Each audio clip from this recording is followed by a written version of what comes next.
Assalamualaikum dan salam sejahtera. Saya Asim Hassan. 19 November merupakan tarikh penting dalam melihat kepada penentuan masa depan negara di mana Malaysia akan memilih. Hampir 2 minggu kita telah pun melihat pelbagai tawaran diberikan calon-calon bertanding bagi 222 kerusi parlimen. Tidak ketinggalan janji oleh parti-parti yang bertanding. Namun, adakah apa yang ditawarkan cukup untuk anda memilih wakil rakyat anda? Jika tidak, di mana jaminannya? Cakap-cakap politik kuat kedengaran mengenai pentingnya sokongan Sabah dan Sarawak dalam pembentukan kerajaan persekutuan. Yang ditaruhkan di Sabah 25 kerusi, 1 kerusi di Labuan. Selain parti utama, Gabungan Rakyat Sabah GRS, Barisan Nasional BN Sabah, Pakatan Harapan dan satu lagi parti yang berani bergerak solo memikat 1.6 juta pengundi Sabah iaitu Parti Warisan. Adakah dapat memastikan kemenangan pada PRU lalu? Menjawab soalan-soalan ini bersama saya Presiden Warisan Datuk Seri Muhammad Shafie Apdal. Soalan pertama yang saya lontarkan berbaki beberapa hari sebelum hari penentuan 19 November ini, Datuk Seri, bagaimana Datuk Seri melihat kepada prestasi Warisan bukan hanya di Sabah tetapi juga di Semenanjung? Assalamualaikum warahmatullahi taala wabarakatuh. Terima kasih Shin bagi ruang untuk membolehkan sedikit sebanyak kita menjelaskan untuk ruang yang ada di antara politik yang menawarkan bertanding dalam pilihan raya ke-15 ya. Dan nyatakan tadi oleh Hasim iaitu berhubung kait dengan keadaan mengapa harus Parti Warisan bergerak secara solo ya tanpa ada gabungan dengan mana-mana parti yang ada di peringkat Sabah ini. Sebenarnya kalau kita melihat dari segi rentetan sejarah dia di Sabah ini, pernah 2 kali bahawa pemerintahan Sabah dilakukan oleh sebuah parti saja. Sama ada berjaya dari tahun 1975 sampai 85. Lepas itu diambil alih oleh PBS, Parti Bersatu Sabah. Begitu juga keadaannya tanpa ada gabungan dengan mana-mana parti yang ada. PBS bertanding di seluruh kawasan negeri Sabah dan memerintah negeri ini dengan secara total tanpa ada gabungan dengan mana-mana parti. Mananya rakyat Malaysia yang berada di Sabah sudah pun pernah melalui dan membuat keputusan iaitu berupaya memilih parti yang secara bersendirian kalau dianggap oleh mereka bahawa inilah pilihan yang agak bersesuaian selaras dengan apa yang mereka kehendaki. Dan kita melihat bahawa setelah beberapa tahun ya semenjak kita mencapai kemerdekaan, Barisan Nasional Perintah, Perikatan Nasional di bawah Mayudin juga perintah, Pakatan Harapan juga telah pun berupaya memerintah. Mananya rakyat Malaysia dah pun merasa pemerintahan dan kepimpinan mereka. Kemana negara ini dan rakyat ini dibawa? Maka dengan itu kita melihat bahawa persoalan bagaimana keadaan dan kedudukan Parti Warisan di peringkat negeri Sabah. Dan saya yakin setelah saya menjelajah beberapa kawasan yang ada di negeri Sabah, suaranya agak lantang, mereka telah utarakan bahawa mereka kehendakan suara mereka kedengaran. Bukan hanya di parlimen, bahkan juga dalam pemerintahan negara ini. Dan saya yakin kali ini bahawa perubahan landscape politik yang ada di negara kita agak jauh berbeza daripada dahulu ya, di mana kita dapat melihat hanya gabungan Barisan Nasional saja yang berupaya memerintah. Hanya gabungan Perikatan Pakatan Harapan saja berupaya yang akan memerintah menggulingkan Barisan Nasional. Kali ini perbezaannya cukup jauh. Saya yakin bukan di samping hanya mempunyai parti-parti seperti Barisan Nasional, Perikatan Nasional, Pakatan Harapan. Jumlah yang begitu besar ya, semenjak mencapai kemerdekaan, calon-calon bebas pun ada. Dan saya yakin ada di antara kawasan-kawasan yang telah pun terbukti bahawa mereka jauh memilih bukan parti kerajaan, ya, bukan parti seperti yang berdaftar gabungan yang ada, malahan ada di antara mereka meraih sokongan daripada rakyat selaku calon bebas tanpa ada gabungan ataupun menyertai mana-mana parti. Dan saya yakin landscape politik ini akan dapat kita lihat selepas 19 hari bulan yang akan datang. Dan saya yakin insya-Allah ya warisan kita akan bertungkus lumus, kerja kuat, saya tak boleh nak mendahului kehendak Allah Subhanahu Wa Taala, tapi kita yakin insya-Allah akan mendapat sokongan daripada rakyat di peringkat Sabah. Baik Datuk, Datuk ada berkatakan mendapat sokongan di Sabah itu sendiri. Saya tahu Datuk sepanjang 2 minggu berkempen sejak dari penamaan calon 5 November itu, saya rasa masa Datuk juga saya rasa di atas katil atau di rumah itu agak kurang Datuk. So ke sana kemari, Sabah itu cukup luas dan tidak boleh saja Datuk memfokuskan mengenai calon-calon atau jelajah Datuk di Sabah. Bagaimana dengan penerimaan sentimen yang Datuk lihat di Semenanjung? Saya tahu Datuk ada pergi hujung minggu lalu, ada pergi ke Kelang kalau tidak silap saya untuk melihat sendiri, bertemu dengan pengundi yang memang ada calon di Kelang itu. Bagaimana Datuk penerimaan setakat ini di Semenanjung Datuk? Sebenarnya saya telah menjelajah seluruh negara ini bukan hanya musim bubar Dewan. Dah lama sudah. Ya. Saya ke Perlis, saya ke Kedah, saya ke Johor dan juga ke Selangor. Ya. Dan merata tempat di seluruh Sabah. Ya, tanpa bubar Dewan pun. Ya. Saya telah menjelajah beberapa kali. Ya. Sampai ke Labuan, sampai saya ingat dah 3-4 kali sudah bertemu dengan para pengundi yang ada sebelum bubar Dewan. Sentimen yang ada di peringkat Semenanjung itu banyak rakyat di situ agak keliru.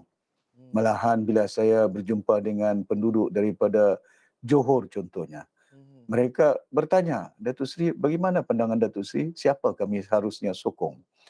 So, itu memberi gambaran kepada saya, ada di antara mereka yang masih lagi dalam keadaan yang tidak menentu atas pagar kemungkinan, walaupun dahulu mereka menyokong sama ada Barisan Nasional, sama ada Pakatan Harapan, sama ada Perikatan Nasional.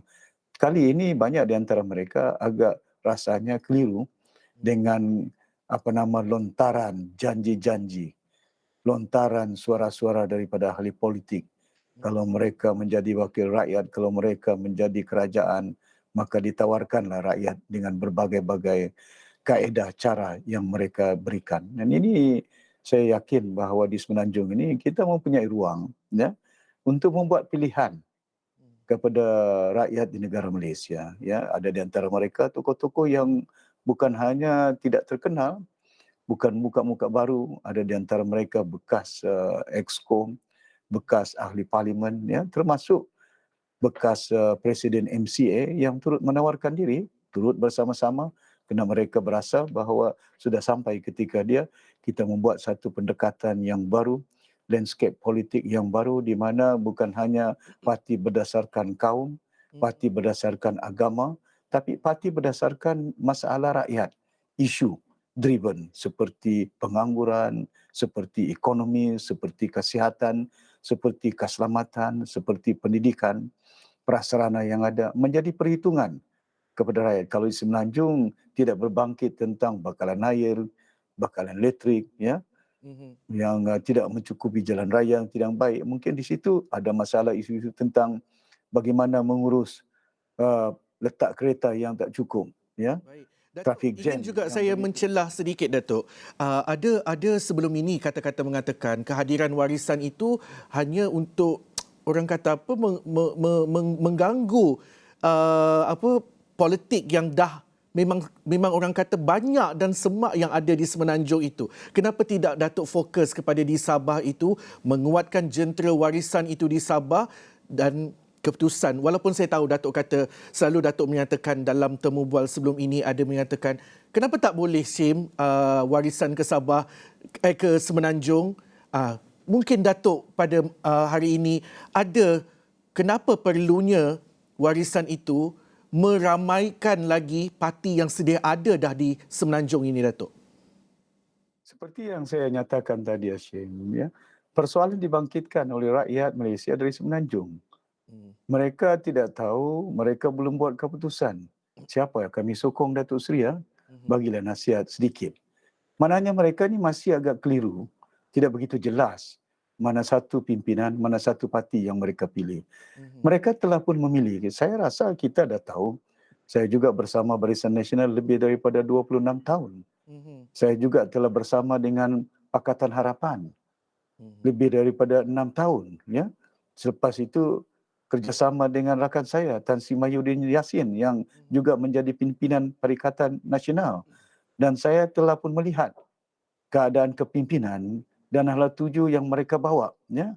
Banyak di antara langkah-langkah itu yang saya yakin bukan boleh meletakkan negara ini di landasan yang sepatutnya. Hari ini kita sedar dan tahu fakta yang menyatakan negara Malaysia dalam keadaan ekonomi yang tidak begitu sehat. Pengangguran yang meningkat, harga barang yang masih tidak terkawal, keadaan ekonomi yang tidak begitu mantap. Ya. Banyak lagi masalah yang tertimbul sehingga banyak negara-negara rantau Asia yang ada tidak begitu menganggap bahawa Malaysia ini bukan lagi reference yang ada. Jadi kalau kita lihat daripada senario seumpama itu, maka itu bukanlah pilihan mereka.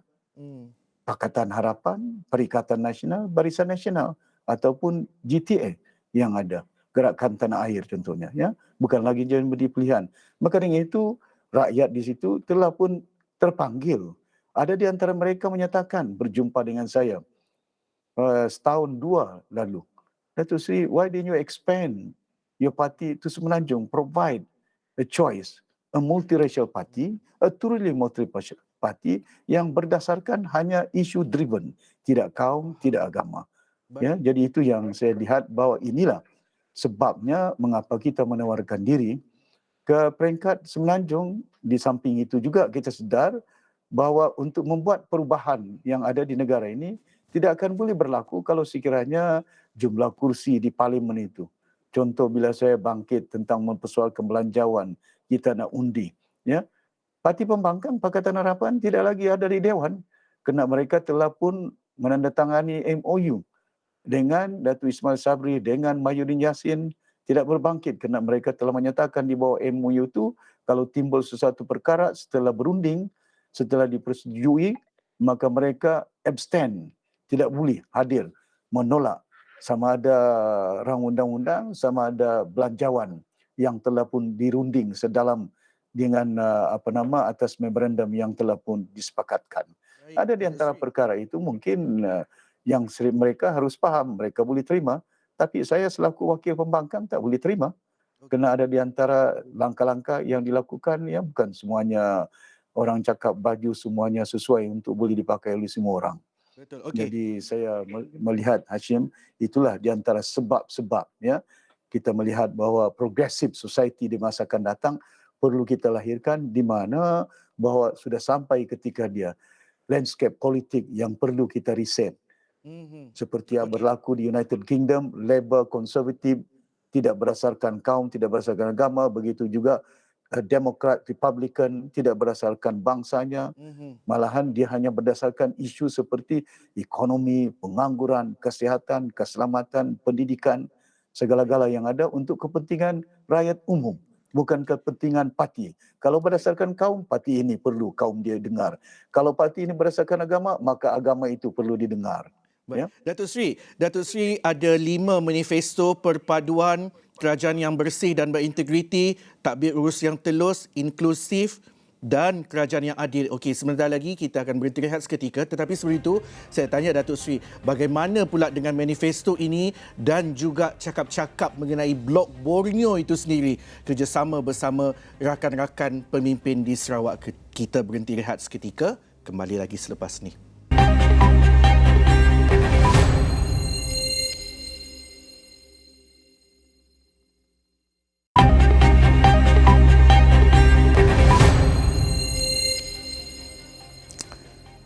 Baiklah, masih lagi bersama saya Asim Hassan dalam Malaysia Memilih. Bersama saya juga dalam talian, secara dalam talian, Datuk Seri Muhammad Shafie Apdal, Presiden Warisan. Dan sebelum itu, sebelum saya berhenti rehat tadi dengan Datuk Seri Shafie, saya ada bertanyakan mengenai 5 manifesto warisan pada PRU15 dan juga mengenai cakap-cakap Blok Pembangkang di Blok Borneo itu sendiri. Yang pertama, kalau kita dapat lihat di Sarawak itu sendiri ada 31 kerusi yang dipertandingkan. Di Sabah ada 25, yang satu kecil ini adalah di Labuan, yang mana Warisan ada menawarkan 26 kerusi di Sabah dan juga Labuan, tetapi tidak di Sarawak. Datuk Seri, cakap-cakap mengenai Blok Borneo itu, Datuk Seri, apa yang boleh dirungkaikan mengenai perkara itu, Datuk Seri? Sebenarnya kalau kita lihat suara-suara yang telah pun kita dengar daripada pimpinan, daripada Sabah dan Sarawak, ya, dia selari. Mereka ingin menuntut apa yang mereka hak, ya, hak mereka itu dituntun. Apa yang mereka kehendaki ialah apa yang termaktub di dalam Perjanjian 63. Bukannya berat sangat, itu pun dah berada dalam perlembagaan lebih daripada 60 tahun. Ya, maknanya bunyi itu selari dengan apa yang diperjuangkan oleh wilayah Sarawak dan Sabah. Alhamdulillah masa Pakatan Harapan kita berupaya untuk membawa mengetengahkannya ke parlimen walaupun ditolak oleh kerana jumlah undinya tidak kesampaian, tapi kali kedua bila dibawa oleh Wan Junaidi dan alhamdulillah dia berjaya, ya, sebagai sebahagian daripada perlembagaan iaitu 101 telah pun kembali iaitu kedudukan status kedua-dua wilayah itu dalam pembentukan Malaysia. Jauh penting kandungan. Contohnya apa yang telah pun dipersetujui di bawah Pakatan Harapan dahulu, ya, beberapa perkara seperti bidang kuasa tenaga dan elektrik yang ada diserahkan balik kepada wilayah Sabah, pengandalian sektor pelancongan juga diserahkan balik ke peringkat negeri Sabah, begitu juga penangkapan ikan laut dalam, ya. Kerana ini penting, kerana tidak semua agensi pusat boleh memantau kapal mana datang, ya, pekerja mana yang boleh membantu mereka untuk buat deep sea fishing di peringkat wilayah Sabah ini. Dan banyak perkara yang telah pun kita utarakan. Dan saya yakin Borneo Block ini kalau kita lihat tidak jadi masalah untuk gabungan dilakukan. Cuma apa yang penting kepada kita ialah harus jumlah yang ada menjadi kenyataan, ya. Di Sarawak itu kita sedar dan tahu mereka sudah pun ada mempunyai jumlah yang kemungkinan melebihi daripada 20, yang mungkin 26, 28 daripada 31, ya, ataupun 31 keseluruhannya. Manakala kita di peringkat negeri Sabah dah pun kita sampai hanya ke peringkat 8 kursi dahulu pun. Yang kemungkinan insya-Allah kita boleh tambah, dan kalau ianya bergabung sudah pasti suara ini akan jauh lebih kuat untuk membolehkan supaya tuntutan itu menjadi kenyataan. Itulah menjadi keutamaan dekat dengan jiwa. Saya yakin kedua-dua wilayah ini, Sarawak dan juga Sabah, ya, tidak bererti bila kita membangkitkan, merungkai keadaan ini, maukah kita tidak sayang negara Malaysia? Kita sayang negara Malaysia.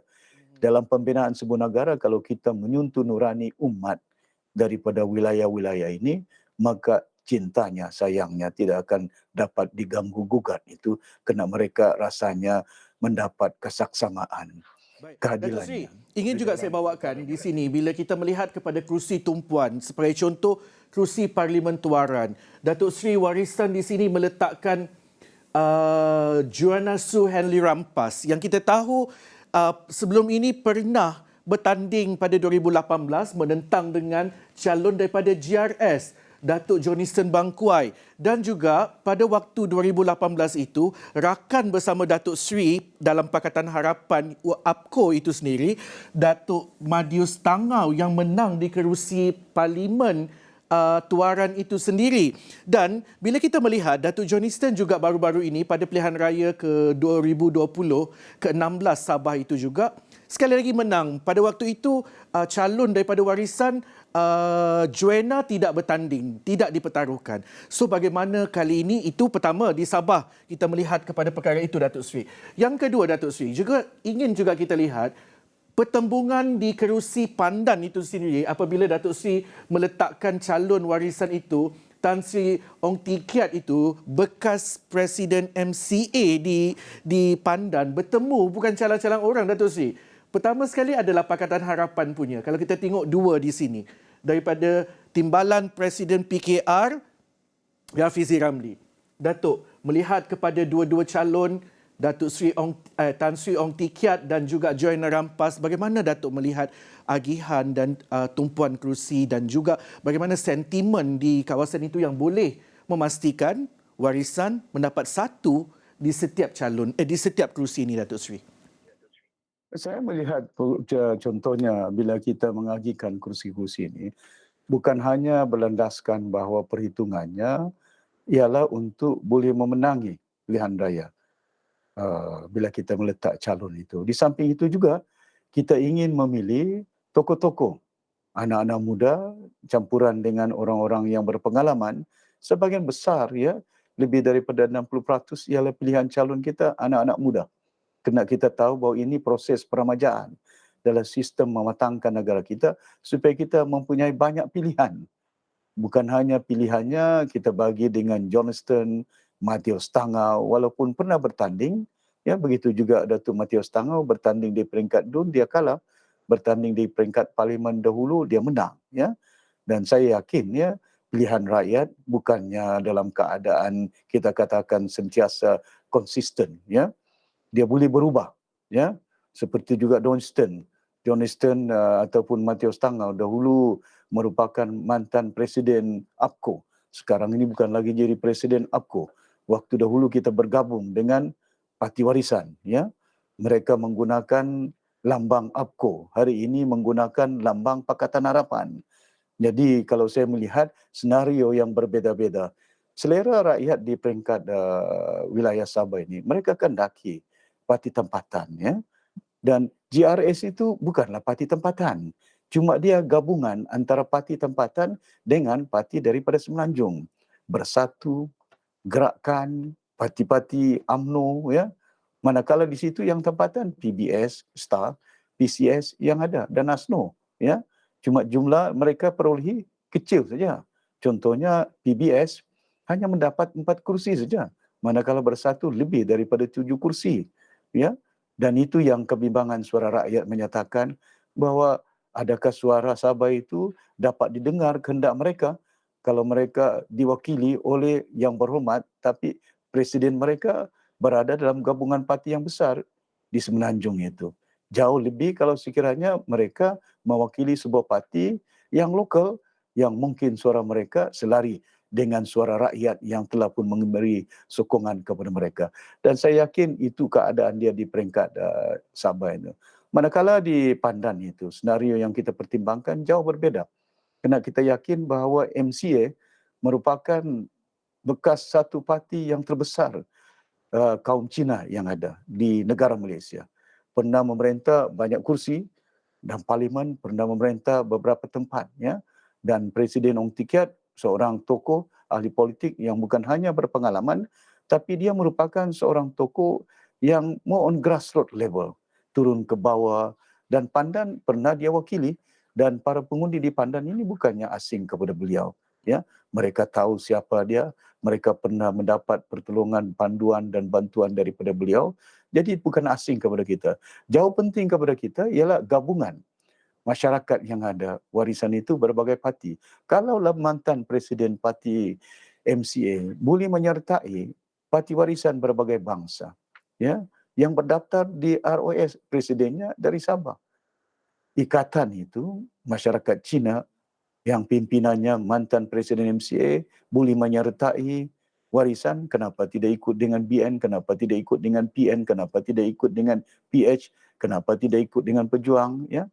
Mereka, Tan Sri Ong Tee Kiat pernah berhubung kait rapat dengan BN, dengan Pejuang. Ya. Dan saya yakin ini merupakan satu petunjuk bahawa sudah sampai ketika dia, rakyat berbagai bangsa di bawah satu parti, berbagai bangsa yang berlandaskan isu driven ini, menjadi satu landasan untuk kita maju ke depan, a progressive country, progressive society yang ada. Dan inilah merupakan perhitungan, perkiraan yang telah kita ambil dalam memutuskan siapa calon, siapa yang akan turut bertanding. Datuk, ingin juga saya melihat kepada tadi sebelum kita berhenti rehat, kita ada bertanyakan 5 manifesto warisan pada PRU15. Orang lain banyak, Datuk. Warisan 5. Fokusnya adalah perpaduan kerajaan yang bersih dan berintegriti, tabik urus yang telus, inklusif dan kerajaan yang adil. Datuk, mungkin sebelum ini saya pasti Datuk kata 5 pun, kita pasti 5 ini yang padat, yang ini yang kita nak bawa dan inilah. Sebab Datuk kalau kita lihat, bila manifesto ini, tiada pun satu yang menjurus kepada, sebagai contoh saya mengambil, mengangkat, memperkasa wanita atau belia contohnya, atau lain-lain. Sebab saya lihat di manifesto kepada kebanyakan parti itu ada mengangkat perkara-perkara tersebut. Komen Datuk Seri. Sebenarnya dah terkandung dalam manifesto ke-55 itu, cuma mungkin perlu penjelasan. Hashim, Ini dia, tebal juga, bukannya nipis. Cuma satu saja nampak di depan itu bahawa ianya kelihatan yang kita mau, ya, perpaduannya itu. Tapi kelihatan dia kecil, ya. Kalau kita paparkan dengan begitu panjang, kompleks, banyak kekeliruan. Mhm, Ada di antara mereka yang telah mereka janjikan tak dapat ditunaikan mhm, oleh parti-parti politik ini. Pertama, bagaimana meletakkan negara Malaysia ini a very progressive society. Unity must be the first priority. Penyatuan umat itu menjadi keutamaan. Tidak ada artinya kita mendapat kejayaan memerintah negara ini, kestabilan politik tidak akan dapat dilahirkan kalau sekiranya perpaduan penyatuan umat itu bukan menjadi satu langkah. Saya pernah menjadi Menteri Perpaduan Kebudayaan beberapa tahun. Saya melihat bahawa kementerian ini dipandang agak kecil saja. Peruntukan berapa juta, peranannya tidaklah begitu meluas. Jauh daripada itu kalau kita lihat dasar-dasar yang harus melibatkan penyatuan umat bukan hanya tentang pameran, tarian, kebudayaan, bahasa-bahasa digunakan di radio, di televisyen untuk menggembirakan suku-suku kaum yang ada supaya agama mereka, bangsa mereka kedengaran. Tapi kita tahu bahawa penyertaan kaum-kaum yang ada, ya, mhm. menggunakan tools economics yang ada. Perlu juga kita lihat. Jadi contohnya dalam perkara keempat dipersoalkan Hashim, tidak nampak suara wanita, suara muda. Di situ inclusiveness, kekitaan. Di situ perlunya kita perjelaskan bukan hanya semua kaum tidak mengira bangsanya, sama ada dia Melayu, Bumiputera, Cina, sama ada dia India, sama ada suku-suku kaum yang ada. Itu yang kita inclusiveness. Dan juga kita lihat jangan hanya pula hanya orang laki-laki, ada juga yang wanitanya, ada juga generasi anak mudanya. Seperti kita lihat dalam senarai calon-calon, sebagian besar calon-calon yang kita letak ialah anak-anak muda. Proses Datuk Seri, peremajaan dalam parti kita merupakan langkah bukan hanya kita ucapkan, laungkan, tapi juga kita laksanakan. Itu Datuk di Seri. antara perkara yang ada. Pengurusan ekonomi contohnya. Itu yang saya sebutkan, kerajaan yang bersih dan berintegriti. Itu perkara yang kedua yang kita sebut. Very detail, bukan hanya untuk COVID dan lain-lain. Datuk Seri, maaf mencelah Datuk Seri. Saya ni tak cukup masa sebenarnya kalau nak bercerita dengan Datuk Seri. Tetapi ada satu soalan saya minta Datuk Seri jawab kurang daripada 2 minit, mungkin seminit Datuk Seri. Selepas 19 November, di mana hala tuju warisan dengan siapa mahu bergabung dan sebagainya. Sebenarnya kita dah menyatakan, ya, kita nak bergabung dengan rakyat. Pertama, kita kena dengar suara daripada blok Borneo ini, Sabah dan Sarawak. Dan ini penting kepada kita. Kita bergabung dengan Sarawak untuk memastikan supaya suara kita kedengaran, nilai-nilai hidup berbagai bangsa, berbagai anutan agama yang diamalkan selama ini masyarakat rakyat Malaysia dari Sabah dan Sarawak boleh menimbulkan keharmonian jauh, dapat memantapkan penyatuan umat yang ada.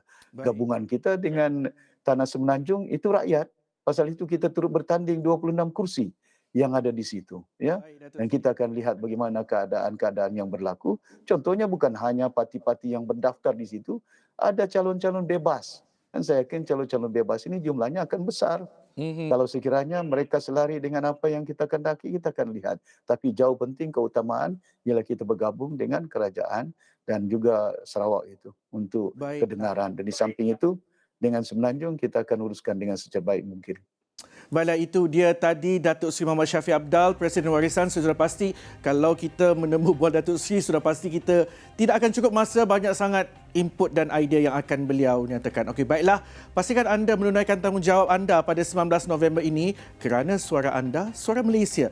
Tunaikan tanggungjawab anda dan teruskan kesetiaan anda bersama kami di saluran 501 Astro Awani, saluran pilihan raya anda. Saya Asim Hassan, salam hormat.